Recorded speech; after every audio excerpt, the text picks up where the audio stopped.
district is one of the world's most important historical archaeology precincts.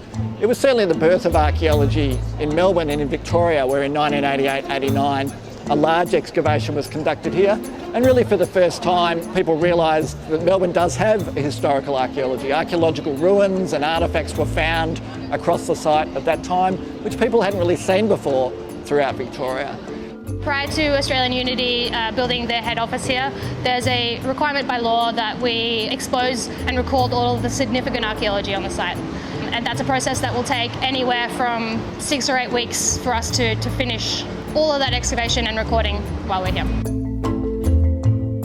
The excavation itself is a process that's very methodical in our approach. So we'll start at the surface of the ground once the building that was existing has been removed, and we slowly excavate through the layers of previous history that's on the site. In the last couple of days, we've been excavating a cesspit from one of the houses.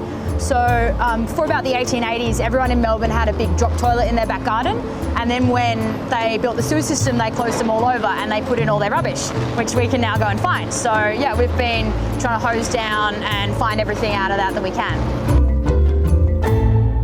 All of this will go to our artefact specialists in the shed, and they'll analyse the artefacts and process them and catalogue them, and then they go to the museum.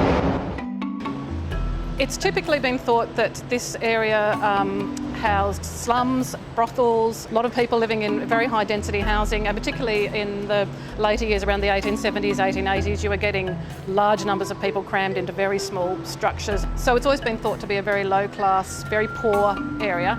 But the archaeology is showing something completely different, which is astounding and really quite exciting for us. So we're seeing complete tea sets that are being discarded, and that would have been very expensive to purchase. So what you would normally expect in a lower class area is that people would buy one-off items, so their tea sets won't match. Here we're getting a complete set, and we're getting quite expensive sets. So we've got a set inside that is made of bone china with gold edging. We're also seeing a lot of disposable wealth. So there's children's toys and plates that are specifically made for children. There's jewellery, there's coins. I think it starts to turn a lot of those ideas on its head about what poverty looks like and how poor this area was. We know in 1855 there's a press advert for two young men to board with a respectable family here in these 2 rooms in number 21 Little Lonsdale Street.